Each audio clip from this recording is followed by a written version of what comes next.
He's coming. I was already telling the participant to introduce themselves.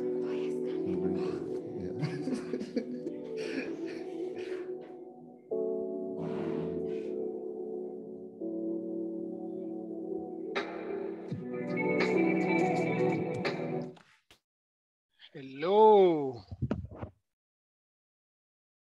Habari za jioni. Kama unanisikia nisalimie basi.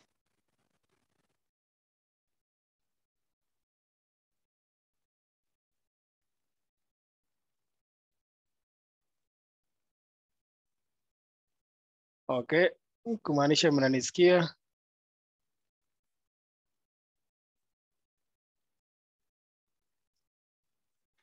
Yeah, I'm happy that you have joined this session today.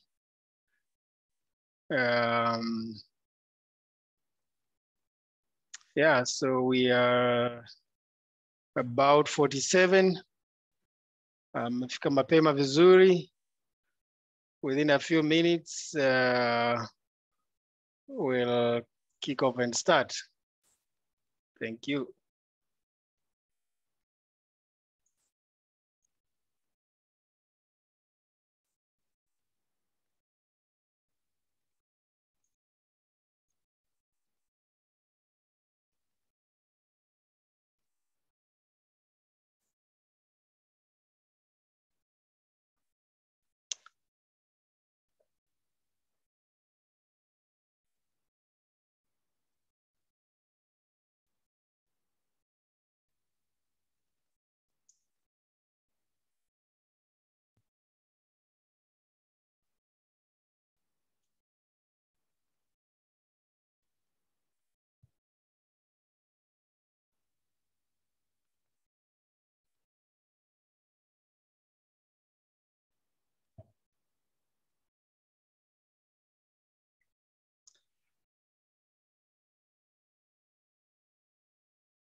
Yeah, so karibuni sana kwenye session yetu ya leo from Digital Opportunity Trust organized by DOT Tanzania. And we want to discuss about how to integrate 21st century teaching in the classroom. Hii karne ya 21, how do we teach in the classroom today? Na mara nyingi tunaangalia how technology has enabled and how technology has changed what happens in the classroom. You know, the other day, my son came from school with a homework. And when she reached home, said, "Daddy, can I have your iPad?" Say, "For what?" Say, "I want to do homework." So that's how things have changed. So 21st century classroom has really changed, not because it has changed, but because the target audience, the student, has changed. The context of learning has changed. And so learning has to really adapt to the needs of students and the context in which students are learning today. So in this few hours we have, an hour and a half or two, we are going to look at technology and learning. We're going to see how Google is a very, very key player in technology today, how it has transformed how we teach, or how it can transform how we teach and learn. And at the same time, we want to see how teachers can use technology to support their work. Teachers have a lot of work today, many students in the classroom, and technology can really be a great resource for teachers. We're also going to see what resources students can use that can enhance their learning. What resources students can use that can enhance their learning. And lastly, we'll discuss about opportunities. Opportunities for the teacher for personal organization and professional development. So a lot of time teachers, they give, but also it should come to a point where it's important for them also to receive. Okay, so that is what we're gonna focus on our conversation today. And I'm straight from Kigali, Rwanda, where I am making this presentation. My name is Ndekezi Maarifa. I am a learning and development manager at DOT, and I support the region and DOT Global with matters of learning. And so this is an opportunity for me to share with you my personal experience, the journey of DOT and the journey of our communities on how technology can transform their lives. So wakati tunaendelea na hii presentation, if you have a question, unaweka pale kwenye chat. If you have, I'm sure you can also see where the chat is. Most of you have been using the chat saying hi. So please check there always and say hi. So for example, hello everyone. Okay, so if you have a message you want to pass across, you can use the chat message and we will see you. Okay, there is also an opportunity for question and answer.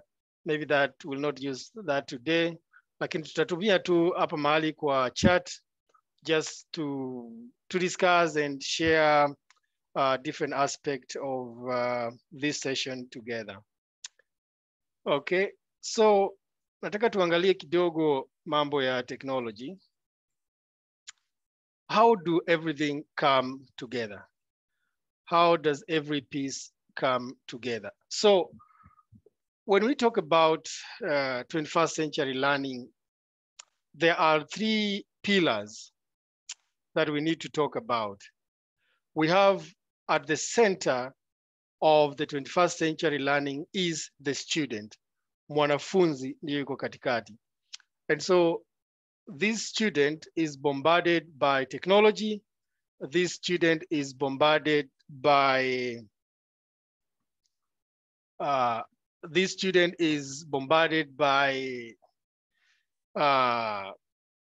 context that is very challenging, very fast moving world and so on. And so, and at the same time, they have to learn. And this student also, we are preparing him or her for a future that sometimes most of us even don't understand how the future will look like. And so knowing that the future is the future of technology and it has already knocked its on at our doors, so it makes a lot of sense that we have to consider this seriously. So with the student at the center, there are three pillars that we need to look at. And one of the pillars is teaching. How does teaching happen in the classroom? How is the vision of teaching realized in the classroom? The next piece is on the assessment. How do the teacher create assessment? How do the student do the assessment? How is the assessment done in general? And the third pillar that is very key, how is the vision of education and leadership in general looking like? And so that's why organizations like Digital Opportunity Trust have put themselves into the context, into the setting, so that they can begin figuring out how can we impact our communities and our students and our youth using technology. A lot of time we think about students only, but really when learning has to take place effectively, the teacher is very, very critical. So how can the teacher use technology to make their work easy and better? to be more efficient and more effective. So once the teaching and the teachers, the vision is very clear, the teaching is very well designed and established, the assessment has been conceived very well, and the student is at the center of learning. All this happen within a certain context. And there is an environment that has to be there for all this to happen and to happen effectively. Number one, we have to talk about is accessibility. What is the level of accessibility of technology for our teachers and for our students? Can they get, access, ukaribu, being closer, they can get it. It's a big, big thing that we need to think about, because technology does not happen in a vacuum. There has to be a context through which it takes place. We have to think about devices. Technology comes through devices, smartphones, computers, iPads, laptops, and so on, and so many other devices. The other point that we have to think about is on connectivity. How is the connectivity? So internet is very critical. Internet is very, very critical for technology to happen. And how is the penetration of technology in our places of work? At some place, you might be even in the middle of the city and maybe you don't have access to technology. Many people would have wished to participate in this session, but maybe they have no connectivity. So connectivity becomes very, very critical for learning to take place and 21st century learning to be realized. And then there's this whole concept of resources. We are talking about the space, we are talking about the materials, the equipment, the routers, the connectivity, the fiber optics. All this becomes very, very critical for 21st century learning to take place. So it's not just enough to talk about the need of the student. We also need to look at the infrastructure in which all this is happening. Okay. So the next thing that we need to consider is the infrastructure that I've talked about. And you can see that, for example, high-speed connectivity to schools. You might provide a lot of equipment to school, and maybe the connectivity cannot absorb the concentration of equipment in one place. Data and privacy are becoming very, very critical, because once technology has been introduced in our communities, in our schools, privacy and security becomes very, very pertinent because of what we call cybercrime. High-speed Wi-Fi, high-speed Wi-Fi. How is the Wi-Fi availability in our context, in our neighborhoods, in our school? We also need low quality versus low cost devices. Devices become very key, but they have to be accessible. They have to be cheap. If the cost of a good iPad is going to $1,000, maybe that's 2 million Tanzania shillings or so, it means that many people cannot afford the devices. And if they can't afford, then they can't have access to learning as it were. Home internet is very key. As I told you when I came here, because I have internet in my house, then my children are able to do homework. They are able to have access to information online because there is home internet. And so we have internet at school, but also very key is internet at home level. I know people can use their phones now to access internet, but also if we can get fiber optics at our homes, it can really, really enhance 21st century learning. So we have digital citizenship and responsible use. The internet is open to everyone at any time. So we want people to be responsible, to use the internet in the correct way, not to promote crime or obscene, orgies, pornography, and all that. There is a serious challenge to the values of the people. And so if people can use internet with a sense of decency, then that way we can uphold our culture, and learning can be more effective when our citizens feel safe. A lot of time in our contexts in Tanzania, in Africa in general, the quality of the content and resources can really be challenging, because many times we in third world countries, Tanzania, Rwanda, Kenya, Tanzania, Uganda, and the rest, we don't seem to develop our own content. So we mostly consume content that has been developed by others. And sometimes it lacks the context, it lacks the quality, it lacks, so we don't have content that is relevant to the context in which we operate from. So when you talk about the infrastructure, it's all these,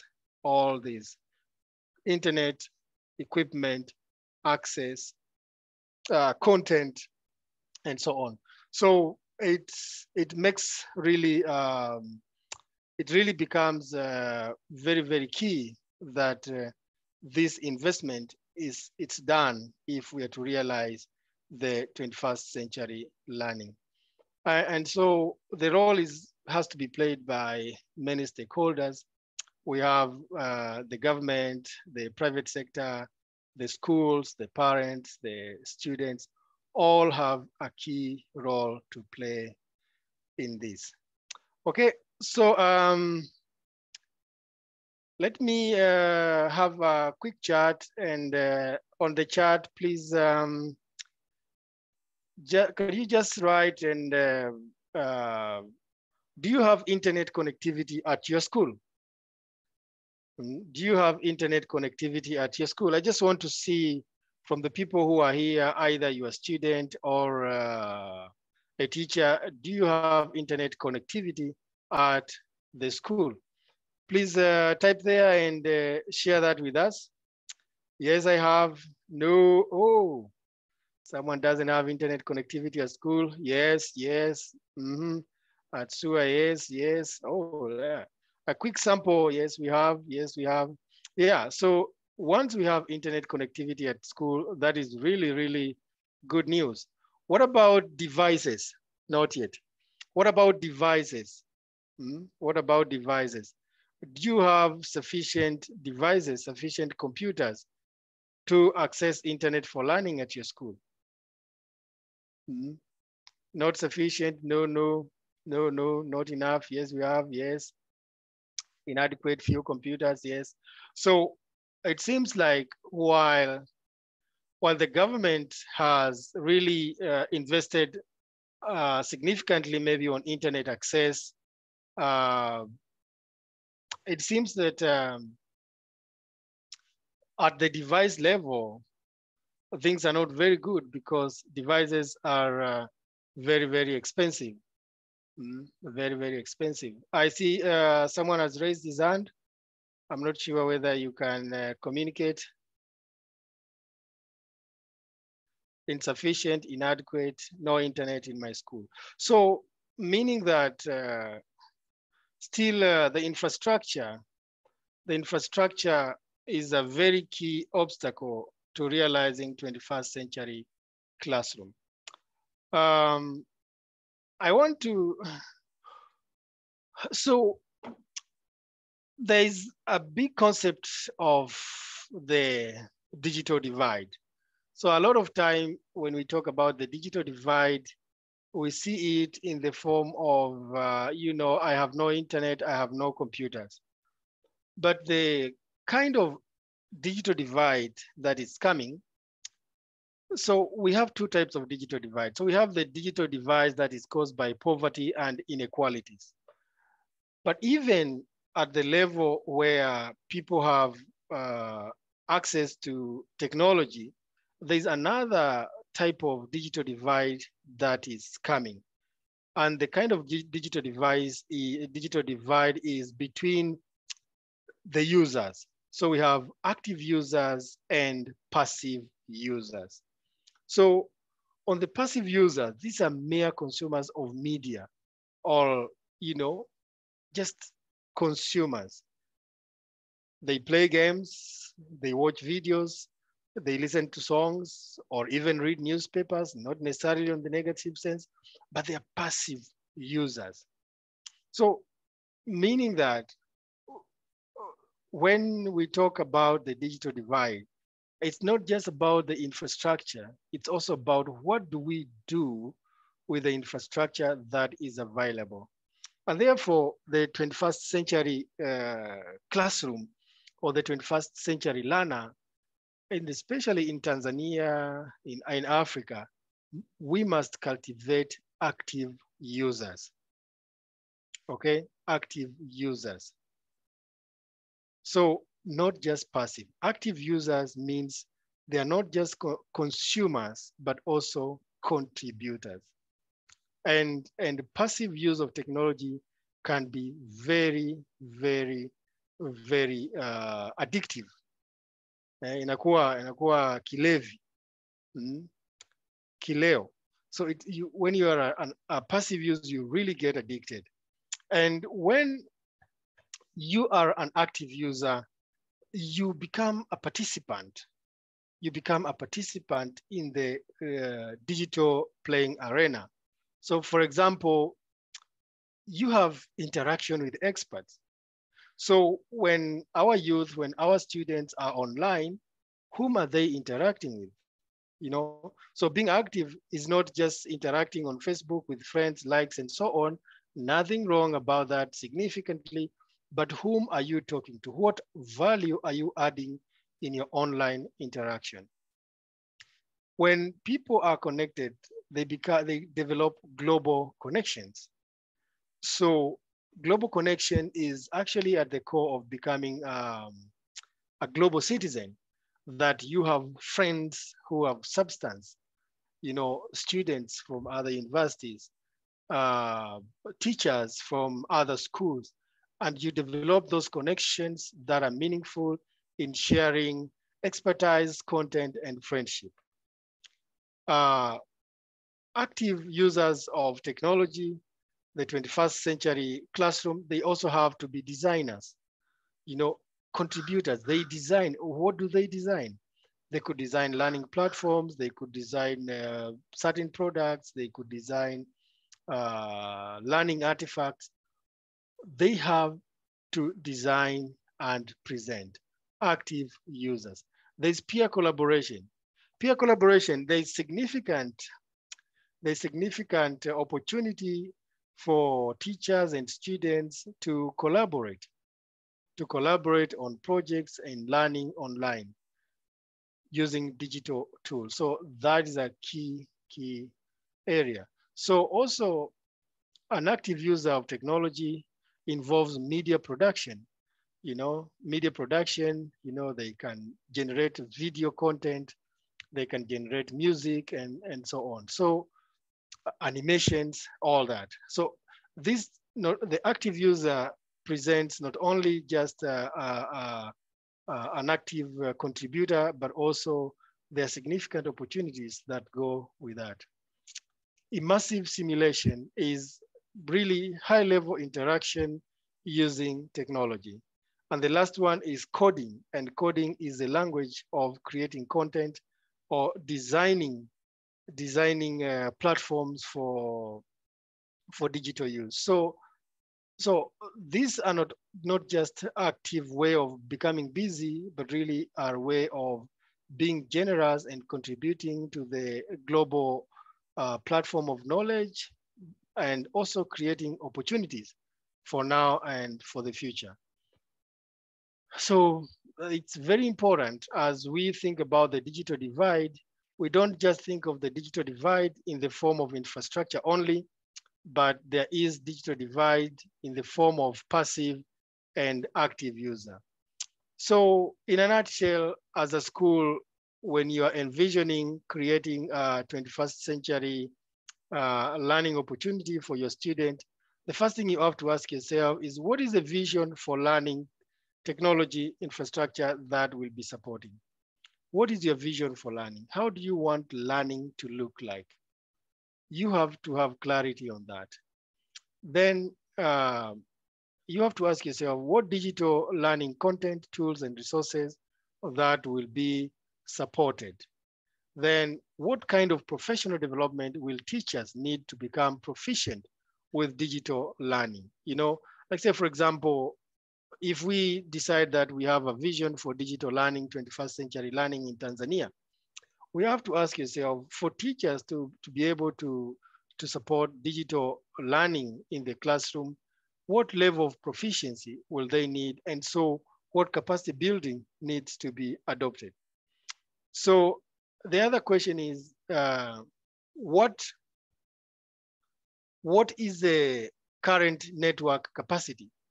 What is the current network capacity? What are you capable of handling at your school level? What is the current state of your physical infrastructure?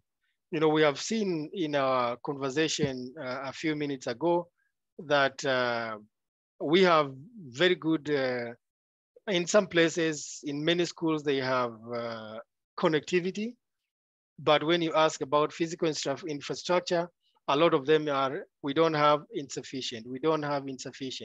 So when you develop a vision for learning using technology in your environment, in your school, considering infrastructure will be very, very key. But also, lastly, you have to think about what resources are available to fund this transition, because it involves significant resources to make this happen. So that is the context in which we are all operating. And if you need to consider 21st century learning using technology, those are some of the opportunities and challenges that you want to think about in terms of what is it that will make it a reality. So I would like us to, there is a question here.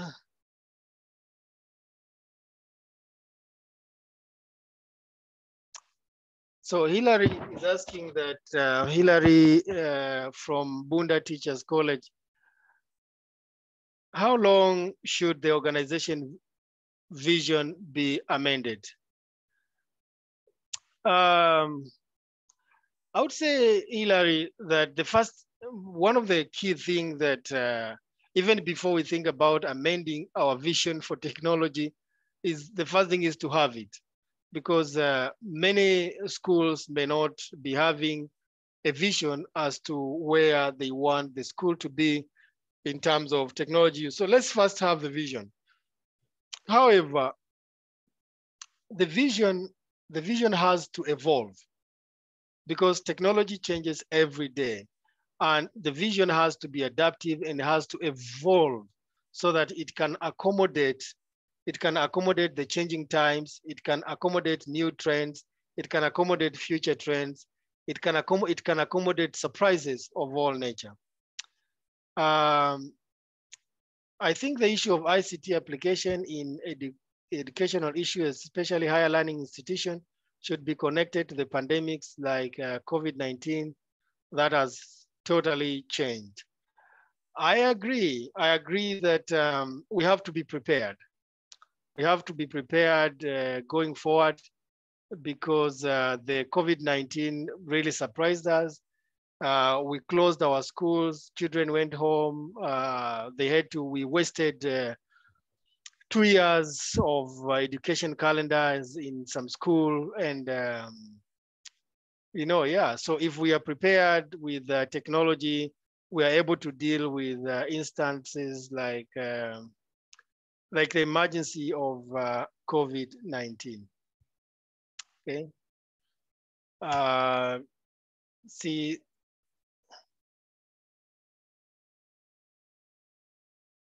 Okay.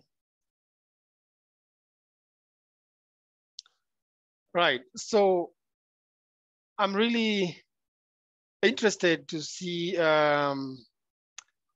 what technologies do teachers use in teaching?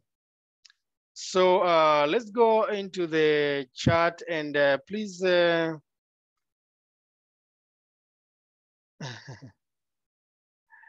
So someone is saying that how come 21st century skills are not reaching majority while now 80% of the population, especially in Tanzania, are having smartphone? Oh, this is amazing. This is amazing. I would say that as we say that part of the challenge of our continent, of Tanzania, Rwanda, Kenya, Tanzania, is because we are technology consumers. So if we have access to the digital devices and connectivity, then we have to challenge the intelligent people, the technology people, the education system in Tanzania, including private and government professors and teachers, to start considering developing content, because we can't just be waiting to be fed by content that has been developed by people who may not necessarily understand our context. We have to think on how we can develop our own content so that our people can have an option on what to consume. So for example, if you think about, so basically that's a challenge. We have to be contributors and not just owners of gadgets. And we start saying like, oh, we have no content to consume. How can we separate technology and spread of pornography video from learning institution? I think one of the challenges that goes with technology is technology literacy, digital literacy. So it's not just enough to know how to consume, but you have to be digitally literate. And digitally literate, you should be able to distinguish that this is good and this is bad. There are some people, if they come across anything, as long as it is from the internet, they think it's the best. As long as it's written on the internet, it's the best and it is true. Well, the truth is that in the internet, there's a lot of junk. There is a lot of serious, and there's a lot of lack of serious stuff. So I think, yeah. So I think the only challenge with pornography moving forward is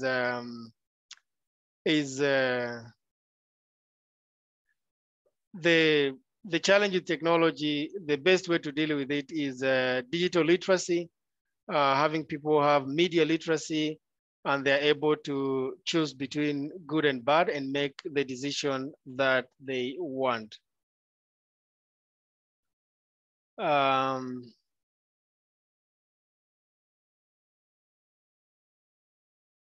Yeah, why are we using Google, not other search engines? Yeah, so Google is a leader, and being a leader, so a lot of easy search can easily be found on Google, and yeah, so you might choose where you want to, which search engine you want to use, but I think it depends on how literate someone is, so that you're able to make the choice. This is not about promoting one browser versus the other, but it's really about making choices based on your level of understanding. From my understanding, for Tanzania to advance in using computer tools, things need to change in the primary routes, i.e. curriculum. So curriculum,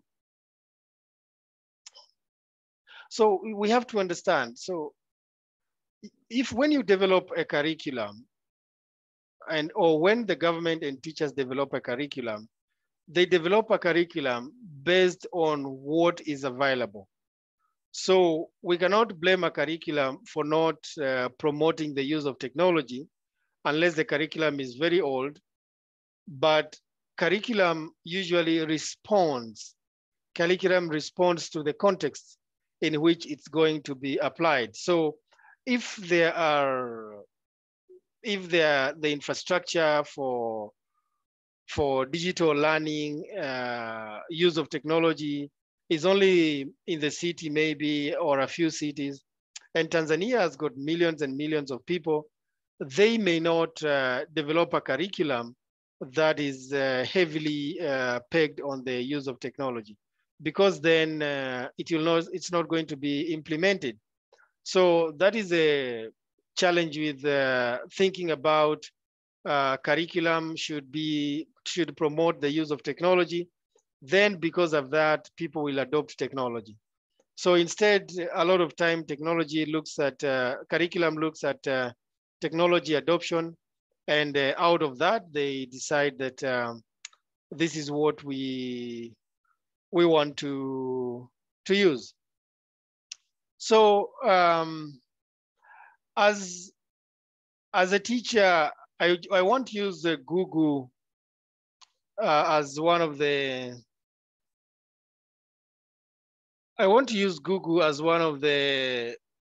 major technology opportunity that is available.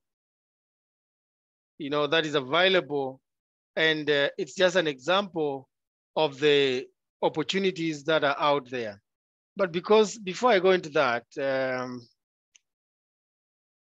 hi, George.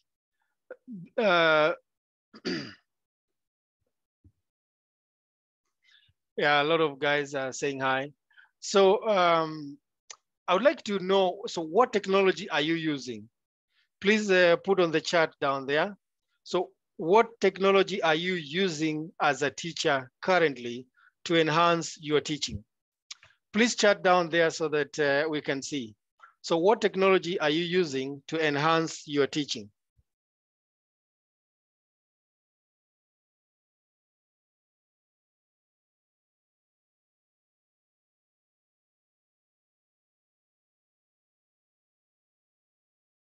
What technology are you using currently in your teaching?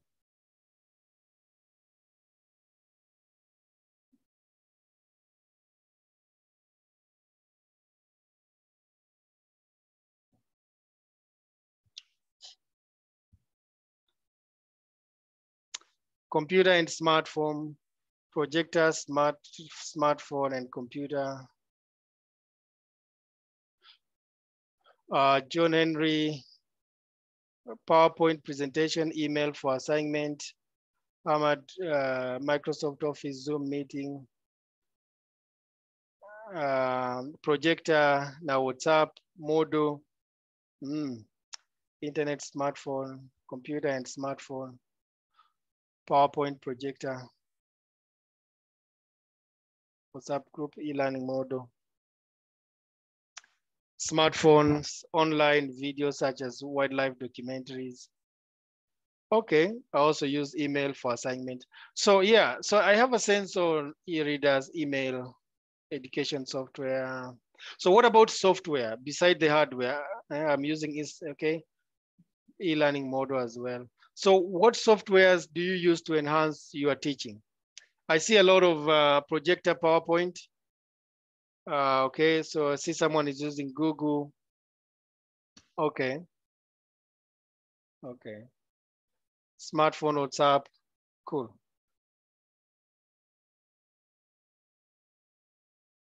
All right, so I want to share with you some opportunities here, and I see whether you are making use of these opportunities. And you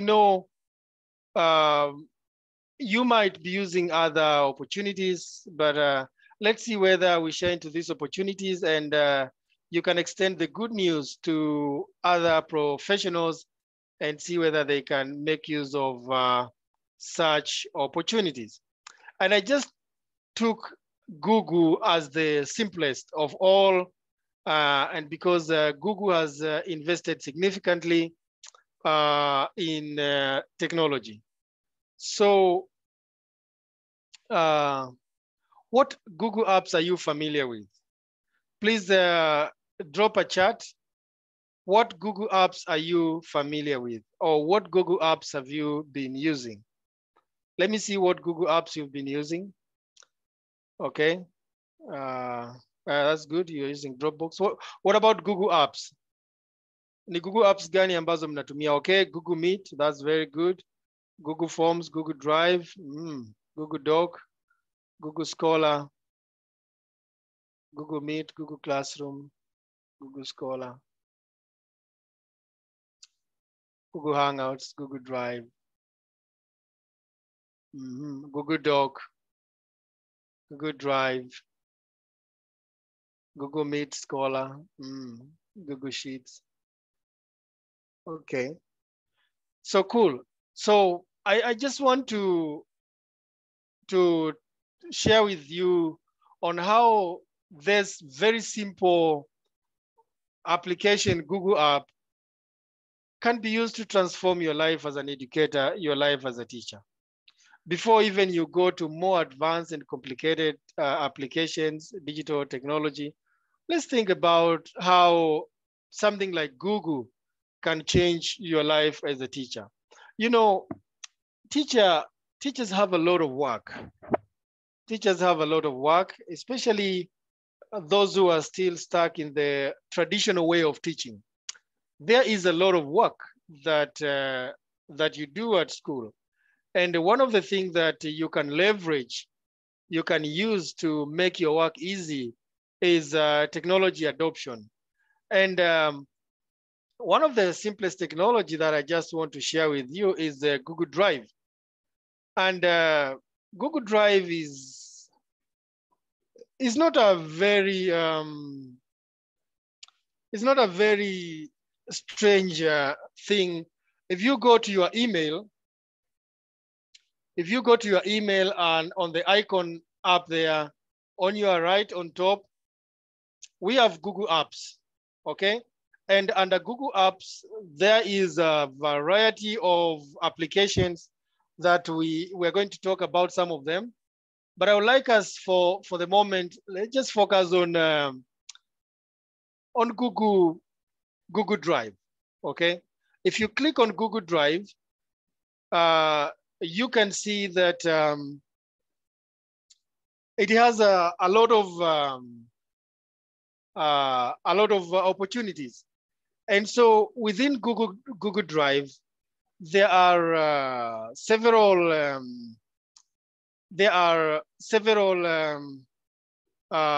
applications that are within Google Drive. For example, you have Google Docs. Google Docs is a form of Microsoft Word for Google. Google Sheet is a form of Excel. Google Slides is a form of, PowerPoint. And then we have Google Forms. I'll tell you what we can do with them. And there are others like Google Drawings, Google Map, Google Sites, and so on, including Jamboard. I mean, one of the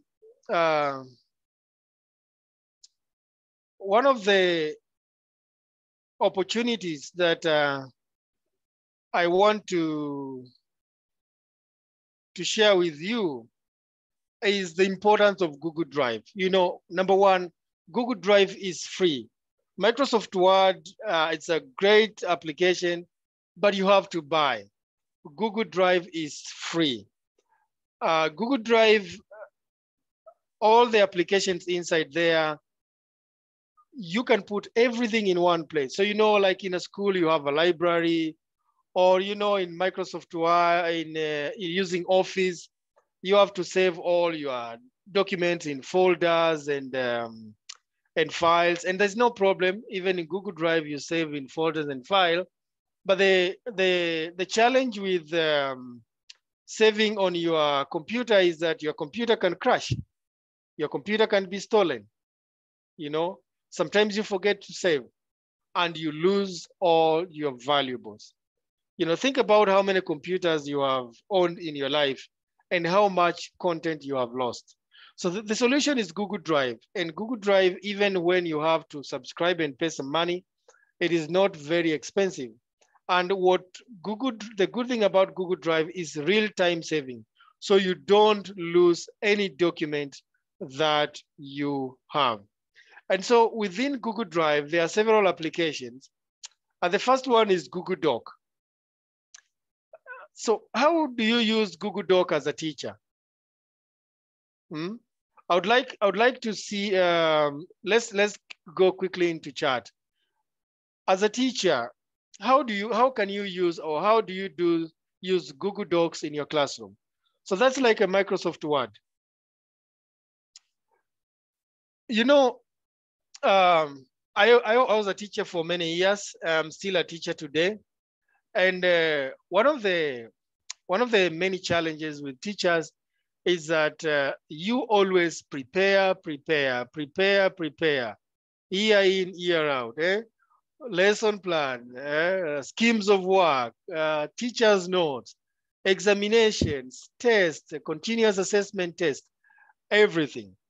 So one of the great opportunities that you can take as a teacher in the 21st century is really to have your own library. And what a better library than having a Google Drive. And so you can save your files and your documents in Google Drive. So you can prepare your lesson plans. You can prepare your lesson plans this year, and you can still use them next year.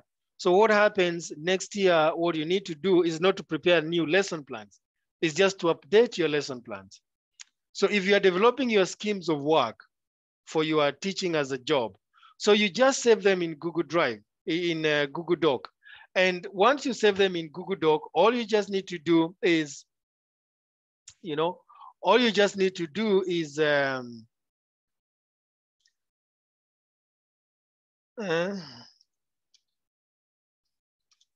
Doc.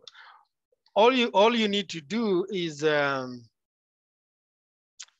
this is an example of a Google Doc. Yeah. So this is an example of a Google Doc that I create, midterm test. No, sorry, not that.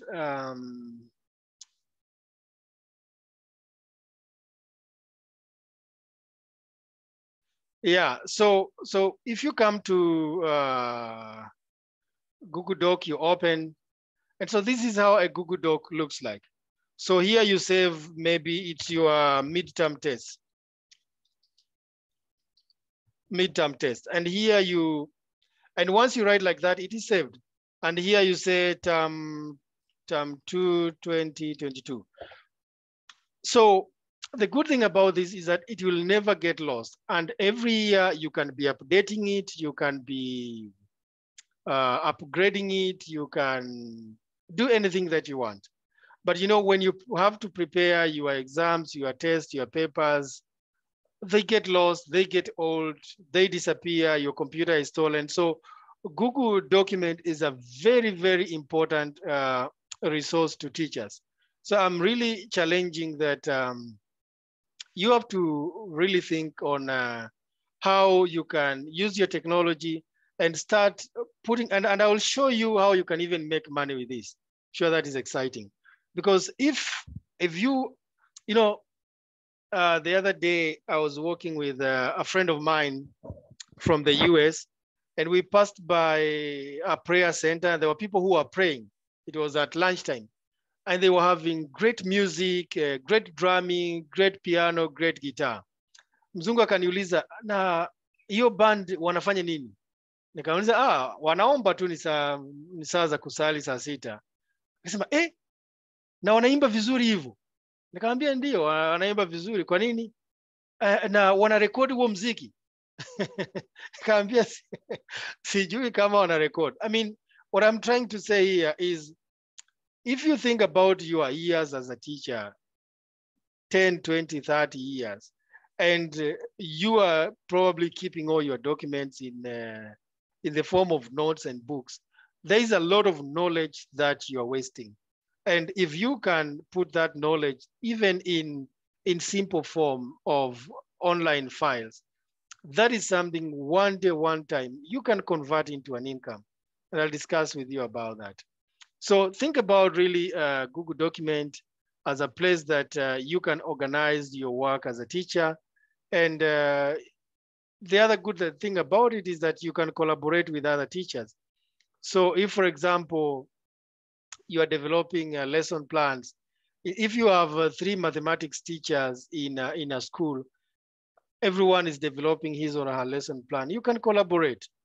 You know, Google Docs has a capacity of collaboration where more than 2 people can work on a document together.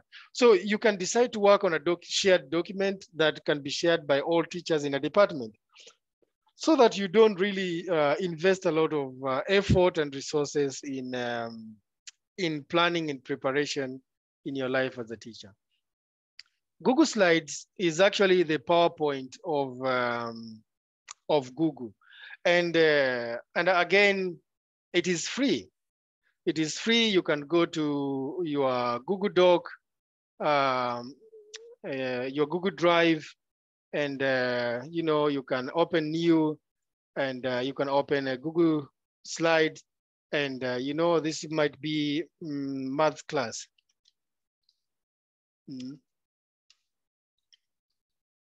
And you can prepare your presentation here. And the good thing about this, the presentation you develop, you can use it for 10, 15 years to come. You'll never develop such content again. You'll always be upgrading, upgrading, upgrading. Google may never collapse. You know, you'll never lack subscription. You'll never have a virus that can eat your document. So it is very, very important that, you know, that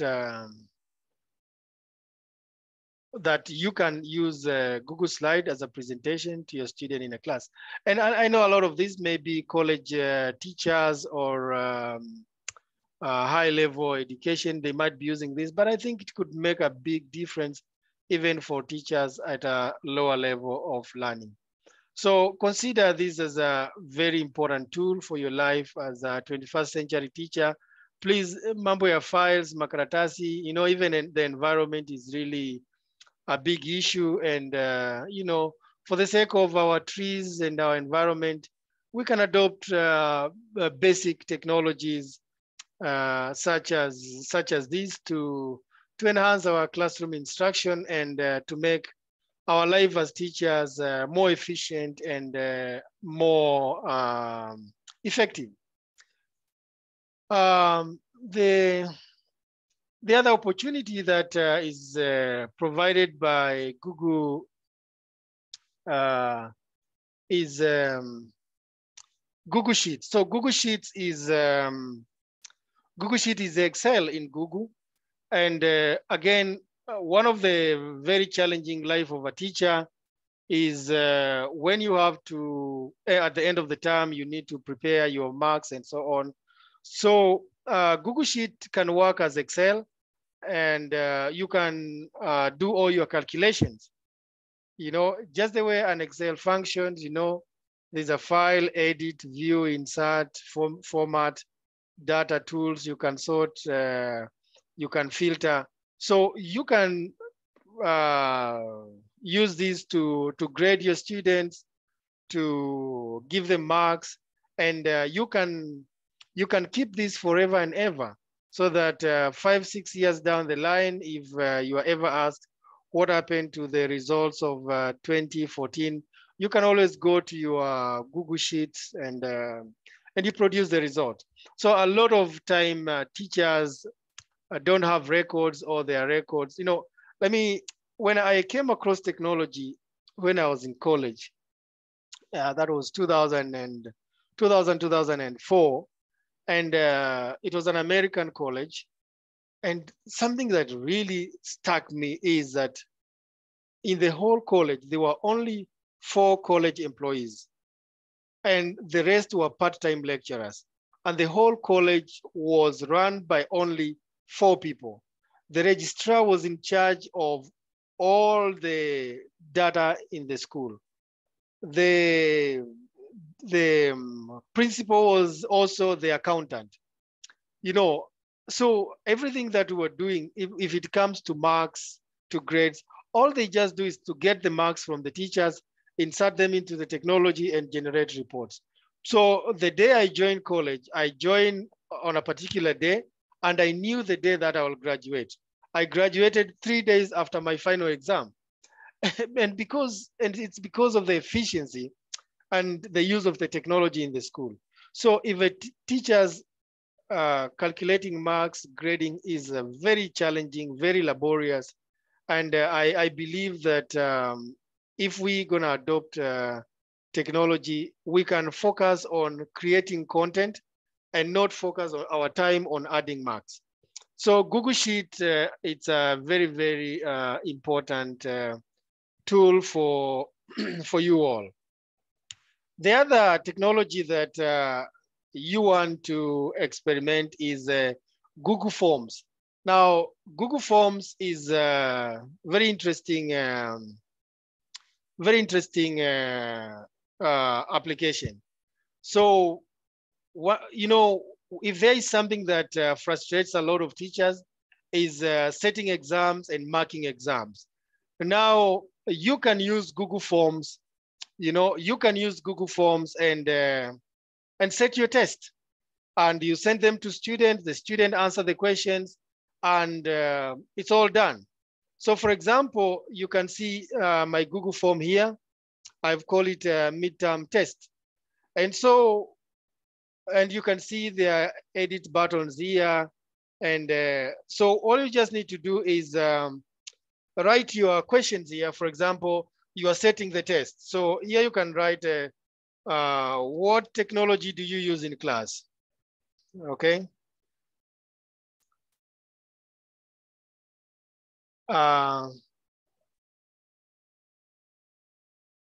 Okay. So let me create another one. So if you go to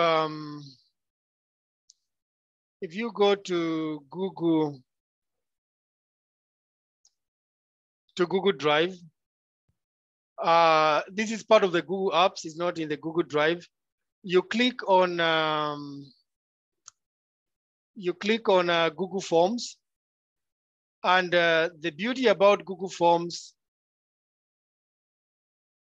is that you can use it to test, to create tests and give it to your students. So, for example, you come here and you can just say, click on a blank blank page, and you can call it, let's say, end term exam. Okay, just maybe call it a test 1. Okay. So once you call this test 1, then you can give a description of the test, and then you go ahead and set the question. So let's say this is question 1. So once you set the question, so you can decide the type of answers that you want. If you want a short answer, you click on a short answer where the student has to write. Or you can select multiple choice. So multiple choice is where you have A, B, C, D. Or you can decide we'll have a drop-down menu, you know, and all you just need to do here is where you set the responses, where you say which, you set your answers, and off you share it with your participant. So once you share with your student and they answer the question, it means that you as a teacher, you don't have to mark that test. So with Google Forms, you can set tests, you can give to students, they can answer, and they can be graded. So you set the question, the test once, and you don't have the task of, you know, you don't have the job of going back to mark again. So because if let's say you are a teacher, let's say you are in college, and you have maybe 1,000 students, you know, instead of setting a test where you're going to mark 1,000 papers, go to Google Forms, okay? You just go to Google Education. There you'll get instruction on how to go about this. Set your test on Google Form, send it to your students, let them look for data, bandwidth, let them answer the questions, go on Google Form, generate the marking, get the marks, send it to them at a click of a button. So the only job is on the setting up the forms, which is a 5-minute skill, and you set up your exam online. So that can make the life of a teacher very, very fast. And your student will like it because it's very effective. You know, sometimes teachers give students exams that they don't mark because they have no time. Sometimes they even just imagine the marks and give to them without marking. Of course, it's not good, but it is too much work. And or you don't give enough assessments, because if you give a lot of assessment, that will create, you know, if you give a lot of assessment, that will create a lot of work for you, and you don't have that time to do that. So Google Forms is a revolutionary application for teachers, and if you're not using it now, I don't know what you're doing. That's all I can say. If you're not using Google Forms as a teacher, I don't know what else can help you. The other thing is Google Meet. So Google Meet is just like Zoom, as we've done, is a function of Google, and you can use it to meet with your students and discuss assignments. You know, maybe it's holiday, or it's over the weekend, or it's in the evening, and you have time. If a student has a problem, you can meet on Google Meet. So Google Meet, again, you just need to go to Google app. I'm sure some of you have used it. The fact that you are able to join Zoom, it means you have access to Google Meet. Yeah, so you go to Google Meet and set your meeting with your participant, and you kind of have a meeting. So yeah, so that's very, very good. And then sometimes maybe for whatever circumstances, you can't go to school for whatever reason, maybe it's during COVID, or there's another outbreak, ama labda kuna fujo barabarani. You know, you can stay at home and deliver your class to student who can follow. Okay, so Google Meet is and it is free. It is free of charge. Just imagine, all you just need is bundles. The other opportunity that you have to consider is Google Classroom. So Google Classroom is a big opportunity for teachers. And with Google Classroom, you can organize your coursework, you can organize your assignment, you can boost your collaboration, you can foster better communication, and it can be very, very key. And I was looking at this link, and I thought it's very important. Just if you go to Google, to your browser, click on Google Classroom training, and you'll get a video on Google Classroom, and it's part of the Google Education initiative. And let's see, Google Classroom. It's part of Google Education, and you can, you know, sign into Google accounts, classroom management tools and resources. So you can go online and you can find a lot of resources that can help you to teach your classroom using Google. So in Google, you can set a class and collaborate with people as you wish. So I leave it for you to really consider in this century, how can you transform your life as a teacher so that you have time to ya kwenda shambani kulima, kufanya miradi kidogo kidogo, teach effectively and efficiently, and really have time to relax and rest with your family and so on, and friends. But if you really have to really keep in the traditional sense, your work will be very, very challenging as a teacher. So I thought maybe I can share with you some teacher resources here that you can use for finding content. Number one is Google. You just go to Google and type what you want. you'll get the content. If you want to teach mathematics, you want to teach English, you want whatever you want to teach, if you go to Google, you will get it. I'm sure many of you know about this. If you go to YouTube, if you are a science teacher, there are a lot of simulation. I know like many of our schools, maybe we even don't have, we don't have laboratories. So when you don't have laboratories, it can be very difficult, but you can go to YouTube and you can see the demonstration of some of the experiments. You know, if you are if you are a chemistry teacher and maybe you want to, you know, titration, let's say it is titration.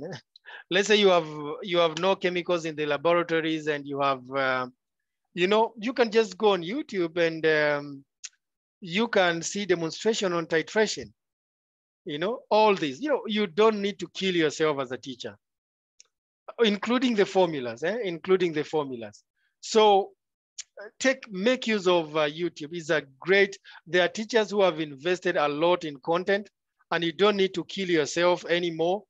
Go on YouTube, open a video, watch the video. You can show it to your student or you can watch it yourself as a teacher as part of your preparation. So it can make a difference in your life. So the other resource that that I use myself and is an important teacher resource. I don't know whether you have, I saw someone say they've used Canva. In fact, I prepared this presentation from Canva. So, Canva, you can use, the good thing about Canva is that it has a lot of templates. So if you go to Canva, you just need to, so this is my Canva account and you can see my work. So with Canva account, there are many templates that are already there for you to use. So it's just about your choice. So you come to Canva here and then click home. And when you go home, and this is great for a teacher because it gives you very many templates that you can use. So do you want to do a whiteboard animation? Do you want to do a presentation? Do you want to create a video? Do you want to do marketing? Do you want to do social media? So let's say most of you are in presentation. And so Canva provides you with, of course, there's a free canvas and there's canvas that you pay for, but probably many of us, if we don't do design, we don't need to go beyond the free version of Canvas. So if you're doing presentation, there are all these formats of presentation. And let's say, for example, you decide you want to do a presentation to defend your thesis. So they provide you with these and, you know, they give you templates that all you just need to do is to fill in the information that, that you need. You just come here and you change and do what you want, you know. You just come here and type your stuff. You just come here and type your stuff. You just come here and type your stuff. That's the beauty of Canvas. So you have a very beautiful template. And if you want to maybe, you know, you can come here and select what you want. If you want some animation, some pictures, some videos, you know, you want maybe something like that, I don't know. So basically it provides you with a lot of opportunities to integrate a lot of elements depending on your need. You can change the color and so on and so on. So even some of the, I don't know, some of you, Canva would be very good for designing flyers, designing logos, designing all that sort of thing. It's a design software. So it provides you with a lot of opportunities. Let's say, for example, yeah, so let's say it's a brainstorming presentation. If you go here, you can see there are things they call templates. So they have templates from business plan to, you'll never finish them. You'll never finish them. You'll never finish. So Canva is a great opportunity for teachers who have uh,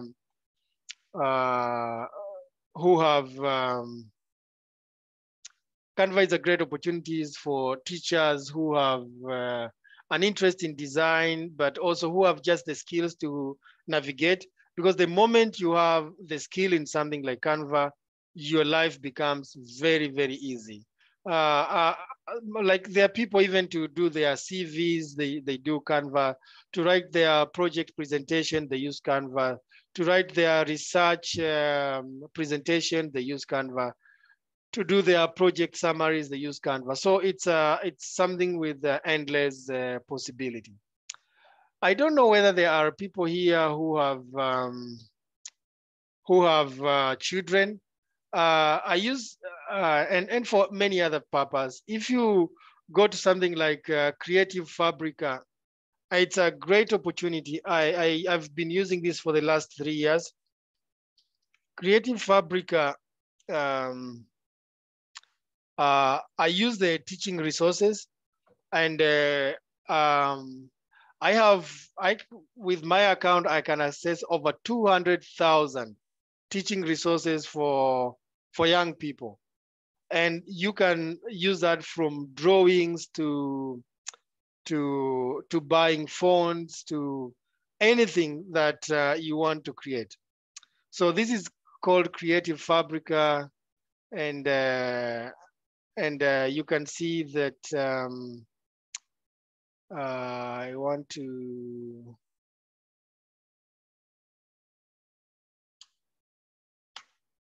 yeah. So you can see if you want to buy fonts, if you are high tech, you can buy fonts. If you want to buy graphics, you can buy graphics.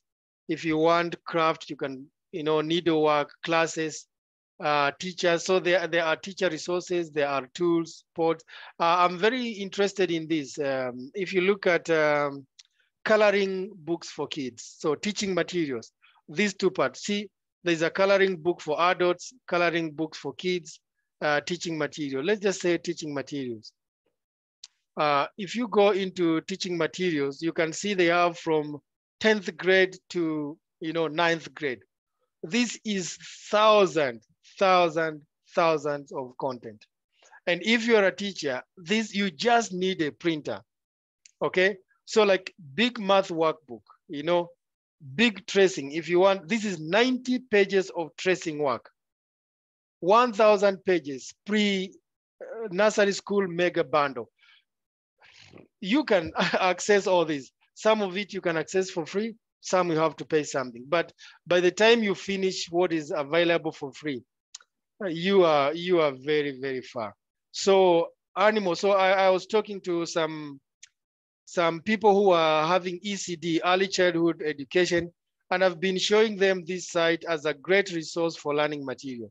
And they have never thanked me enough. They are very, very happy because some of them just bought an account here, and they have never exhausted this. Look, there are 10,352 resources.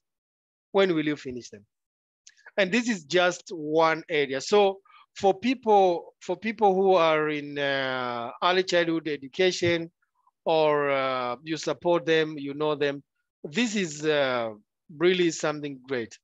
If you go to Teacher Vision is also a great place where you can find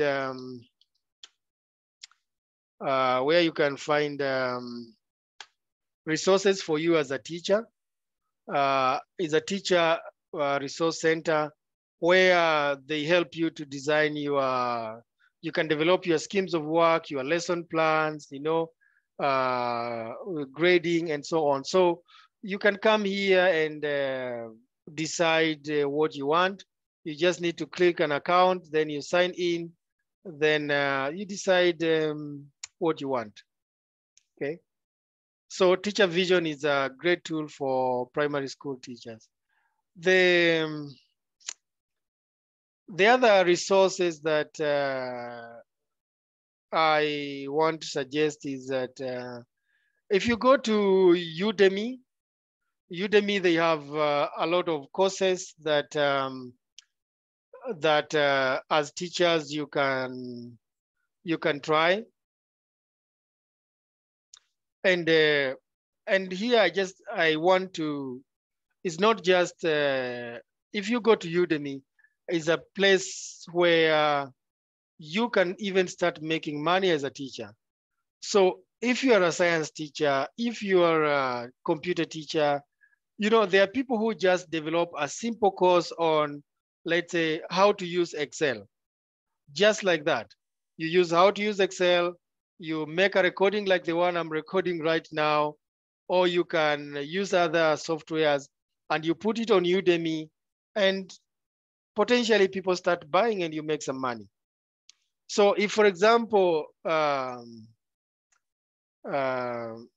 so if you go to Udemy, so you have both opportunities to learn, but also opportunities to develop courses for selling. Like, for example, these are the courses that I've been learning. You know, this is my account. So I have bought these courses. I've been doing them. You know, there are 1, 2, 3, 4, about 6 of them. No, 12. Okay, I've bought around 12 courses that I've been doing. But also, you can decide to be publishing courses on Udemy. So if, let's say, for example, you are, let's take something like Excel. Some of you might be already having some expertise in Excel. And let's say, for example, let's say just Excel. Let's see how much money some of these people could be making. If you're able to write a good Excel course and you publish, okay? Look at this human being.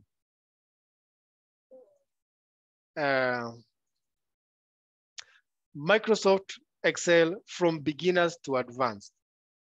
This is course that you can go online and find out and create it yourself. And he has got 3,321. What? This is really hell. Look, this guy has got over 1 million students. Think about that. This guy has got over 1 million students. This course is selling for around $11, $10 there. Maybe he makes $5 profit. Look, this is an Excel he developed one day only in his life. And the kind of money, if out of 1 million people, 1 million students, they have bought it for $5 only, this is $5 million US dollars. And so that's why I was telling teachers, if, for example, some of the content that you're developing, if you can start putting it in a digital form, even as simple as Microsoft Word, as simple as Excel, you write it very well. Then you come one day and just upload it here. It's no brainer, it's a very simple skill. You just come and upload your 2 or 3 courses. Even if you upload 5 courses in your lifetime in Udemy, and let's say one course will be giving you $5, and every month you have 5 people doing your course, let's say 10 people, that is $50. If you have got 5 courses, that is $250, significant money. So even when you talk about,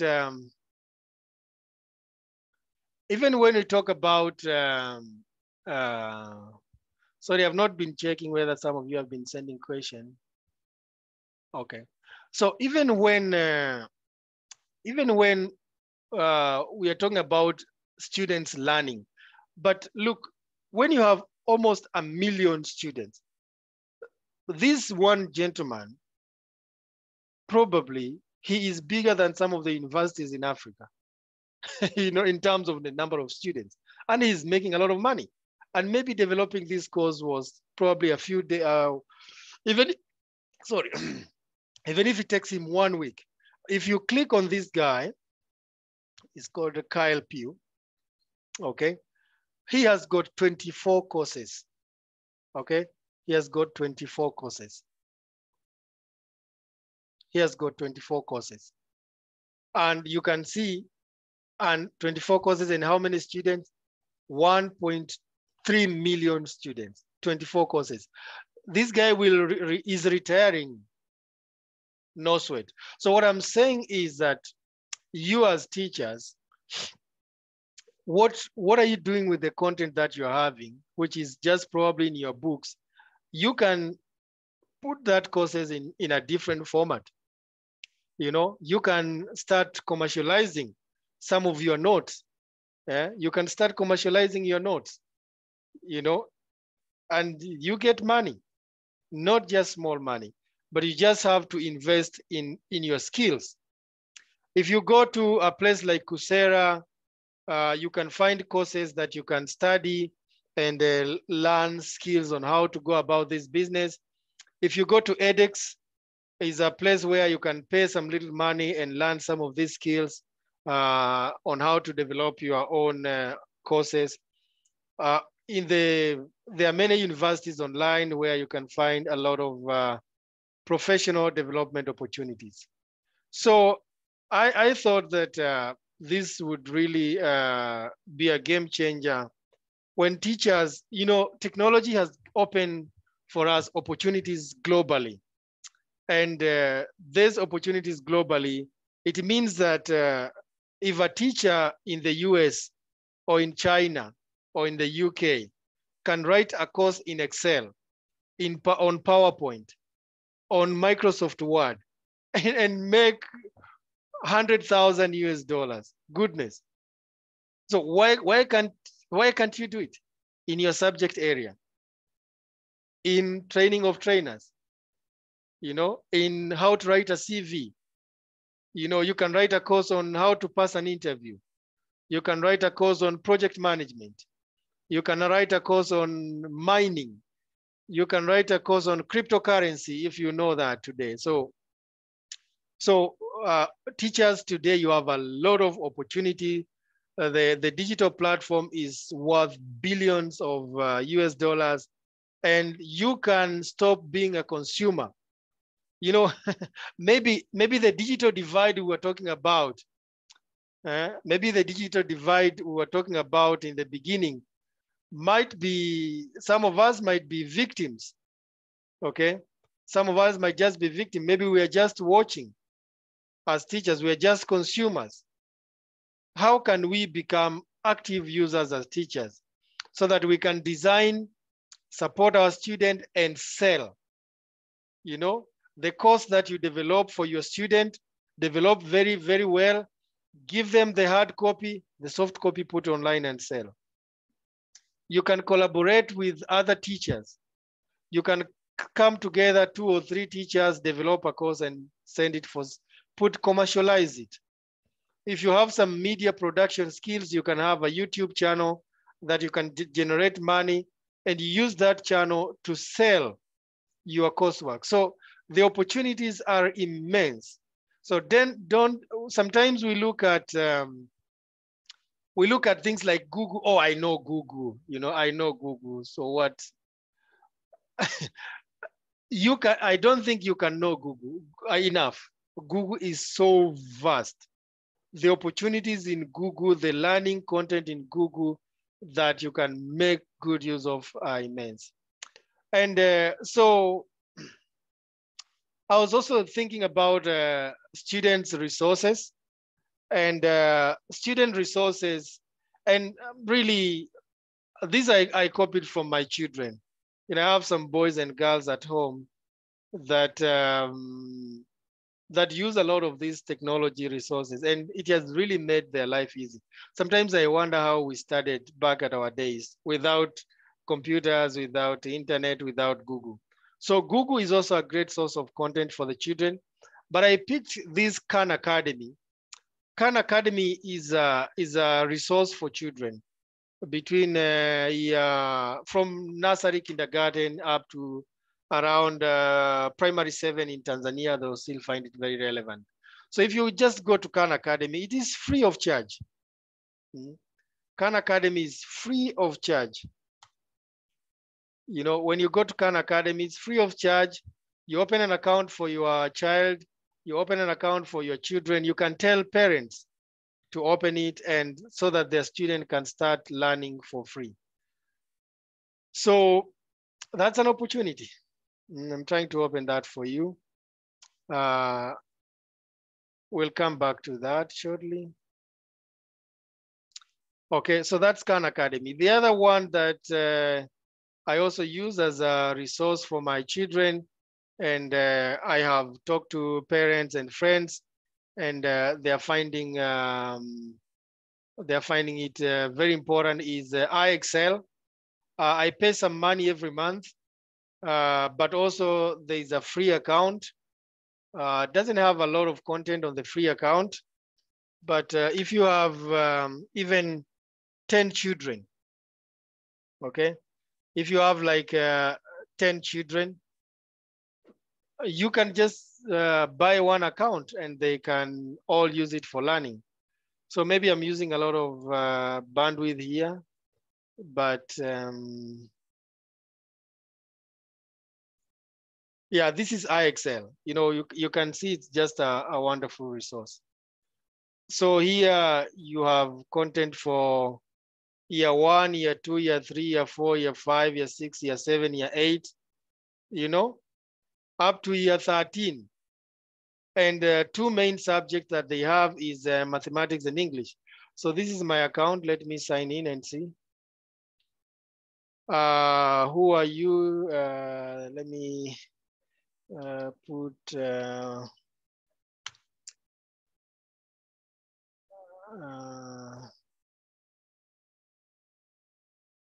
okay. So this is mathematics. So this is an account that I use with my 4 children. And so you can see they have both mathematics and English. And I know very well that really these are the 2 main subjects. So yeah, so let me just jump to Khan Academy. You can see this is Khan Academy, and they have almost everything from preschool to 8th grade. Then they have high school and college. Goodness. So I know here there are people from high school and college. So for example, if you can sign into Khan Academy, people can learn algebra, geometry, trigonometry, high school statistics, all this, and it's a lot of good content. If someone is preparing for SAT, you know, LSAT, Praxis Core, MCIT, great stuff. You know, there's even history and humanities. Maybe the history is not history of Tanzania, but you know, there's reading and language arts up to grade 9, you know. There's life skills, look, you know, careers, social emotional learning, personal finance, growth mindset, internet safety. So, and you might find you as a teacher, you are struggling so much to look for this content. You know, you can direct the parents here or the students here to make good use of this opportunity. High school biology, high school biology. Maybe there's a biology teacher here, okay? And, you know, maybe I need to sign in. I did not sign in.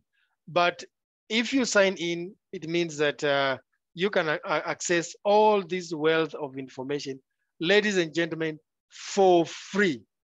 So 21st century teacher, you know, I hope you don't have this mentality, you know, because, and this is true, because my kids are very high tech, and a lot of time they search for their homeworks and do. So the other day they were telling me that the teacher said that he doesn't want Google answers. You know, it is just very, very absurd. The teacher said that they don't want Google answer. So, and I don't know what I could tell my teachers, my kids, but Yeah, so yeah. So it's very sad because when teachers are behind students in terms of technology, they start feeling victimized when the students seem to be someone say next time we do Canva. Please go to Canva by yourself. My job is just to show you the opportunity. You explore Canva. It is free of charge. A lot of free pictures, a lot of free templates, everything for free. You can make money with Canva. That's someone who was asking me a question. In fact, I have helped a few boys in the town here. I found them using some very complex design application. I actually gave them my Canva account, and they use that to make a lot of money with banners, flyers, logos. Yeah, about 3 young boys that I help around. They're using my Canva account to make money because it's very, very simple. So what I was saying, ladies and gentlemen, before I digressed, is that, so look at this, look at this. This is for my kid. So I have, I have 4 children. 2 are in primary 4, and others are in primary 5. And you can see, actually this is for one of them. But say, for example, view by, let's say year 4. This is real. I'm not showing you fake stuff. 2 of my sons are in they're going to year 4. So they've been using year 3. Yeah, these are this term they've been studying this. So the one in year 4, you can see here they scored 100, 100, 100. They're smart like their dad. 100, 100. So it's very good. The kids are highly motivated. The kids are highly motivated. And I have others who have been doing year 3. The year 3 ones are very smart and active. And let me see. Yeah, I wanted to click on that. It's taking long. So what I'm saying is that the good thing about this is the real time. The kid is doing something, and you are doing a question, and you get the outcomes immediately. And actually, you can even know, things that really bog teachers down is on assessment. So if you go to analytics, of what they've been learning, you can go to scores, and you can see how much they have scored. My computer is getting a little slow because it's raining out here. I'm in the north part of Rwanda, so it's very wet and cold. But if you can have more time, you go into the scores. It gives you the score chart, and you can see how everything they've progressed. You can check on the questions. You can see they've just done very few questions. It was just for this holiday. They've mastered 9 areas, 90%, 10% progress, which is very good. If I can click on progress, and I know what progress my kids have been doing.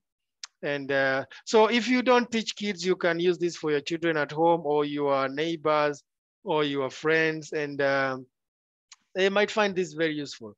So here I can see the progress of my children, and I can see there is something that they did not finish. Most of the time, when they did not finish, it shows me that they have not finished.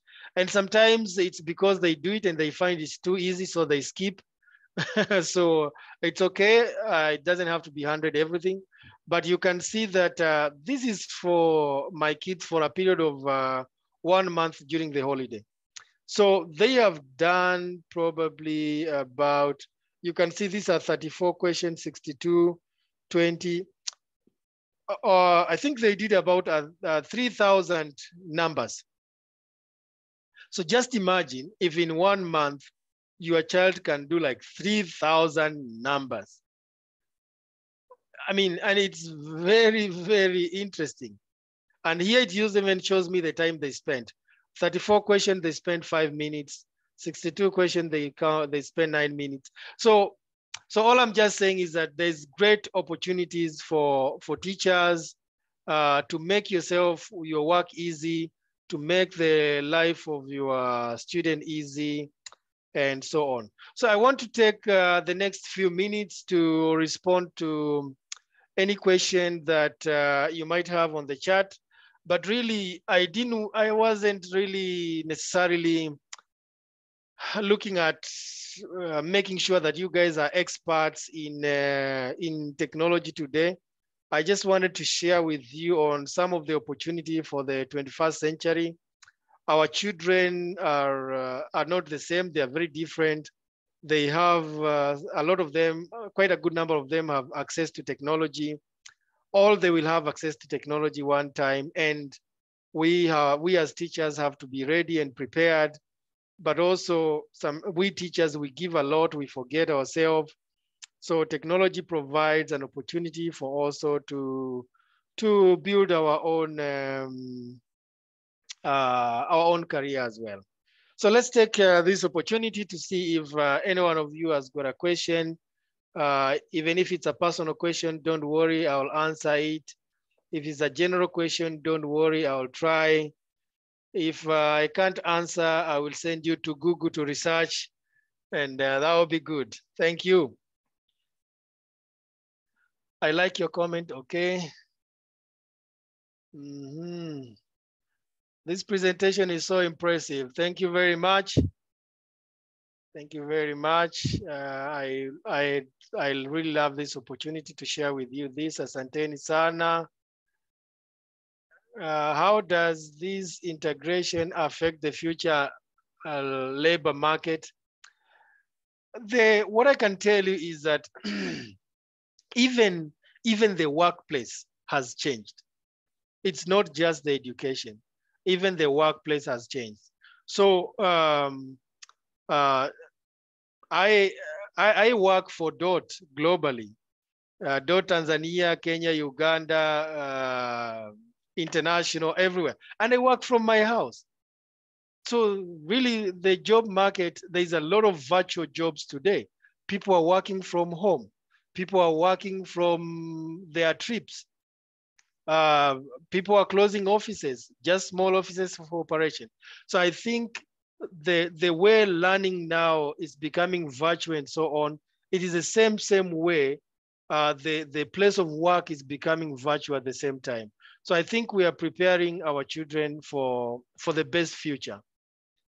For the best future. So thanks for the person who asked about the labor market. Maybe sometimes the labor market delays a bit. It's better.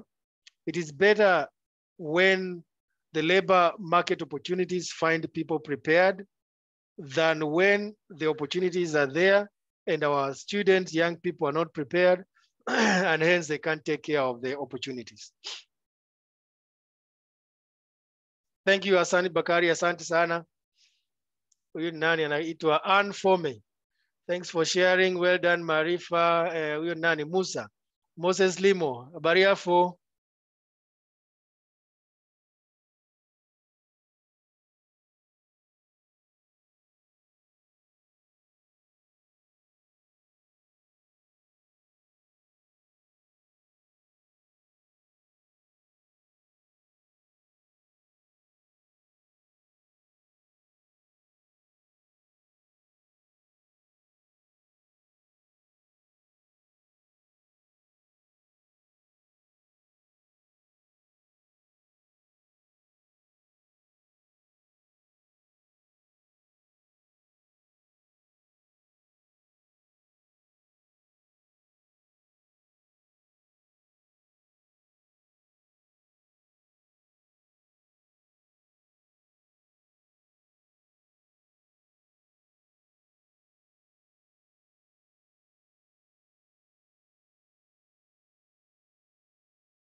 Yes, hello everyone.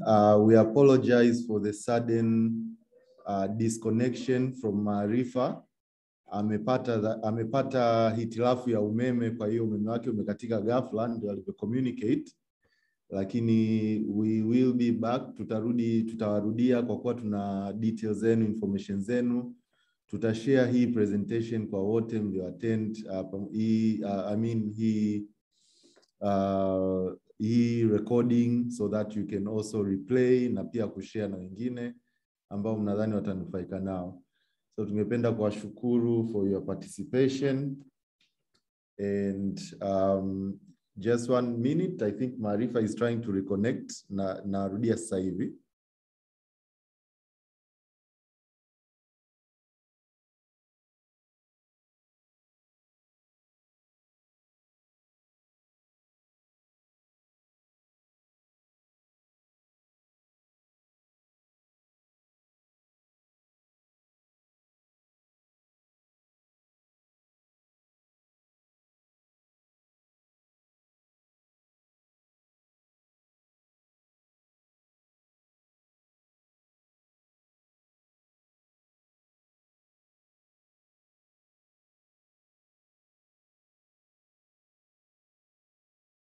Yes, I managed to connect with Maarifa. Poleni sana jamani walimu. Radi imepiga huko kwao, kwa hiyo ikakata umeme. Ni mambo yanatokea as part of challenges za technology. Lakini anasema anawapenda sana wote, amefurahia kwa participation yenu, na natumaini pia ataconnect na nyie tena soon. So thank you very much everyone, and I want to wish you a wonderful evening. And talk to you very soon. I hope you enjoyed the session. We will check all the other questions that you have, and then we will answer accordingly. Sawa, niwatakie jioni njema na mafunzo mema huko mnapokwenda.